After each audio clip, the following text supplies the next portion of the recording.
1 சாமுவேலின் புஸ்தகம் 18ஆம் அதிகாரத்திலே 38வது வசனத்தை வாசிக்க போகிறோம். 38வது வசனத்தை வாசிக்கலாமா? சவுல் தாவீதுக்கு தன் வஸ்திரங்களை உடுப்பித்து வெண்கலமான ஒரு சீராவை அவன் தலையின் மேல் போட்டு ஒரு கவசத்தை அவனுக்கு தரிப்பித்தான். இன்னொரு விஷயம் கூட வாசிக்கலாம். சவுல் தாவீதுக்கு தன் வஸ்திரங்களை உடுத்துவித்து வெண்கலமான ஒரு சீராவை அவன் தலையின் மேல் போட்டு ஒரு கவசத்தை அவனுக்கு தரிப்பித்தான். அவனுடைய பட்டயத்தை தாவீது தன் வஸ்திரங்கள் மேல் கட்டி கொண்டு அதிலே அவனுக்கு பழக்கம் இல்லாததினால் நடந்து பார்த்தான். அப்பொழுது தாவீது சவுலை நோக்கி, நான் இவைகளை போட்டு கொண்டு போகக்கூடாது, இந்த அப்பியாசம் எனக்கு இல்லை என்று சொல்லி அவைகளை களைந்து போட்டு.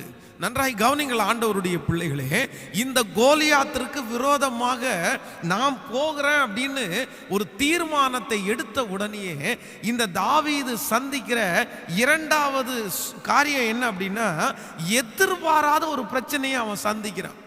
அப்படின்னா அவன் அப்படி எதிர்பார்க்கவே இல்லை. நான் போகலாம் அப்படின்னு நினைக்கும் போது அவனை இப்போ ஃப்ரீயாக விடலை. அவனுக்கு சரி நீ போப்பா அப்படின்னு எடுத்த உடனே சொல்லலை. அடுத்து ஒரு மிகப்பெரிய பிரச்சனை அவனுக்காக காத்திருக்கிறது. என்ன அப்படின்னா, சவுல் ராஜா எவ்வளோ பெரிய ஹைட்டான ஆளு, இல்லைன்னா அங்கே இருக்கிற படை தளபதிகள் எல்லாருமே இவனை விட அதிகமான உடல் பலமும் இவனை விட வாட்டசாட்டமான ஆட்கள் தான் அங்கே நிற்கிறாங்க. ஆனால் இந்த சவுல் என்ன சொல்றார் அப்படின்னா, இந்த வஸ்திரத்தை எல்லாம் போடுப்பா, இந்த தலை சீராவை மாட்டிக்கப்பா, இந்த பட்டயத்தை கையில் எடுத்து வச்சுக்கப்பா, நீ போறதே போற, உனக்கு சேஃப்டி வேணும் இல்லை, உனக்கு பாதுகாப்பு வேணும் இல்லை அப்படின்னு சொல்லி தன்னுடைய ஆயுதங்களை தன்னுடைய காரியங்களை எல்லாம் அவனுக்கு கொடுக்கும்போது இவன் சொல்றான், இந்த அப்பியாசம் எனக்கு இல்லை. ஸோ எதிர்பாராத பிரச்சனைகள் உங்க வாழ்க்கையில இந்த தீர்மானத்தை எடுத்ததற்கு பிறகு எல்லாமே சரியாயிரும்னு நான் சொல்லலை. நன்றாய் கவனிங்கள் கர்த்தருடைய பிள்ளைகளே, இந்த தீர்மானம் எடுத்த உடனே எல்லா தேவையும் முடிஞ்சிடும், அதுக்கப்புறம் தேவையே வராது, அதுக்கப்புறம் சூழ்நிலை மாறவே மாறாது, அதுக்கப்புறம் ஒரு பிரச்சனையும் எனக்கு வராது அப்படின்னு நான் சொல்லலை. இந்த தீர்மானத்தை எடுத்ததற்கு பிறகு நான் நம்புறேன் உங்களுக்கு பல பிரச்சனைகள் உங்களை தேடி வரலாம். தாவீதற்கு எப்படி வந்ததோ அதே போல உங்களுக்கும் பலவிதமான பிரச்சனைகள் உங்கள் தொழிலே வரலாம், உங்களுடைய வீட்டிலே வரலாம், உங்களுடைய சரீரத்திலே வரலாம், உங்களுடைய பிள்ளைகளுடைய படிப்பு காரியத்தில் வரலாம், எக்ஸெட்ரா எல்லாத்துலேயும் உங்களுக்கு வரலாம். ஆனால் ஆண்டவருடைய பிள்ளைகள் நீங்க அந்த எதிர்பாராத சூழ்நிலை வரும்போதும் நீங்க அமைதியாய் தரித்திருங்க, காத்திருங்க. எனக்கு இப்படி ஒரு சூழ்நிலை வந்துருச்சு அப்படின்றதற்காக உடனே அப்படிப்பட்ட காரியத்தை திரும்ப உங்களுடைய தீர்மானத்தை கைவிடாதிருங்கள். நிறைய பேருக்கு இந்த வார்த்தையை கேட்கும் போது மனசுக்குள்ள ஒரு பய உணர்வு கூட வரலாம். என்ன சொல்றீங்க பாஸ்டர், அப்படிப்பட்ட சூழ்நிலைகள் எங்களுக்கு வருமானால் எப்படி நான் சொல்றேன், அந்த சூழ்நிலையை அந்த பிரச்சனைகளை நீங்கள் எதிர்பாராத ஒரு பிரச்சனையை உங்களுக்கு ஆண்டவர் உங்களுடைய வாழ்க்கையில கொடுக்கிறார் அப்படின்னா அதை தப்பித்து கொள்றதற்குரிய வழியையும் ஆண்டவர் உங்களுக்கு கொடுக்கிறதற்கு வல்லவராக இருக்கிறார்.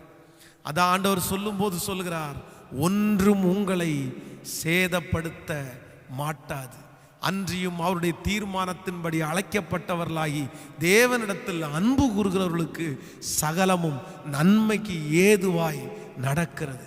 அப்படி எதிர்பாராத ஒரு சூழ்நிலை வந்தாலும், எதிர்பாராத ஒரு பண நெருக்கம் உங்களுக்குள்ள வந்தாலும் நான் நம்புறேன், அந்த நெருக்கத்தை கொடுக்கிற ஆண்டவர் அந்த நெருக்கத்திலிருந்து விடுதலை ஆக்குறதற்கு கர்த்தர் வல்லவராயிருக்கிறார்.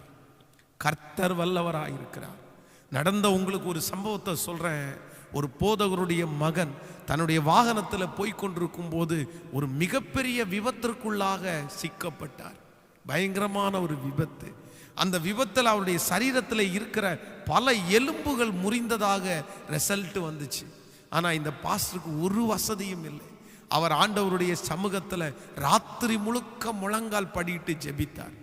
அந்த அந்த அந்த மகனை கொண்டு போய் அங்கே ஹாஸ்பிட்டலில் அட்மிட் பண்ணி அவங்களுடைய எக்ஸ்ரேல கிட்டத்தட்ட இந்த நெஞ்சில் இருக்கிற எலும்பில் கிட்டத்தட்ட 6-7 எலும்புகள் முறிஞ்சிருக்குது அப்படின்னு ரிசல்ட் வருது.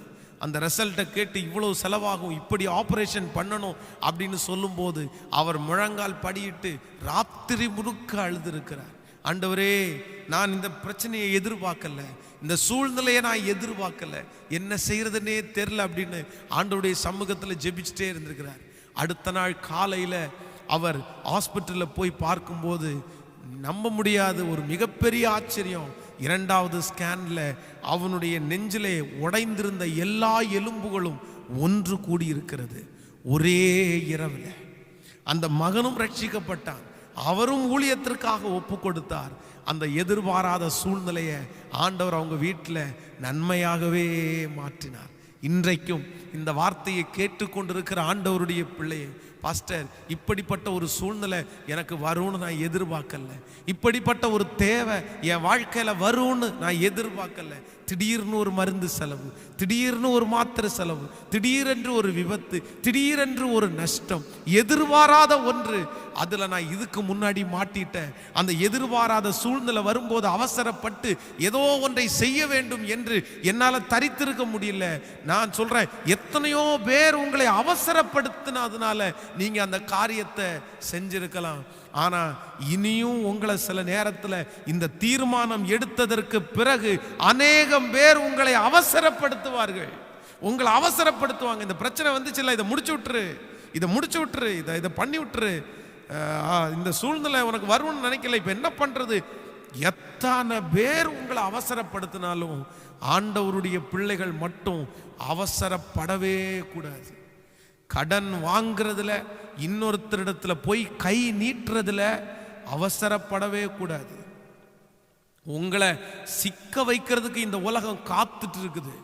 அதுவும் கவர்மெண்ட் வேலையில் இருந்தீங்க அப்படின்னா, இன்னும் மாதம் கொஞ்சம் சம்பள வேலையில் இருந்துட்டீங்க அப்படின்னா, கண்டிப்பாக சொல்கிறேன், நீங்கள் வாங்குற மொத்த சம்பளத்தையும் கொடுக்குற அளவுக்கு உங்களை கடன்காரங்களாக மாற்றுறதற்கு இந்த உலகம் ஆயத்தமாக இருக்குது. இந்த உலகத்தில் இருக்கிற ஜனங்களை சாதாரணமாக நினைக்காதீங்க. இந்த உலகத்தில் இருக்கிற ஜனங்கள் உங்கள்கிட்ட இருக்கிற ஆசீர்வாதம் அத்தனையும் புடுங்குற வரைக்கும் உங்களை விட மாட்டாங்க. பாருங்க, கடன் நமக்கு கொடுக்குற வரைக்கும் பார்த்தீங்க அப்படின்னா கையை பிடிச்சி காலை பிடிச்சி, சார் உங்களுக்கு அப்படி பண்ணுறோம் இப்படி பண்ணுறோம் அப்படின்வாங்க. அதற்கு பிறகு அந்த கடன் பணத்தை வாங்க வரும்போது பார்த்தீங்க அப்படின்னா அவங்களுடைய டோனே மாறி.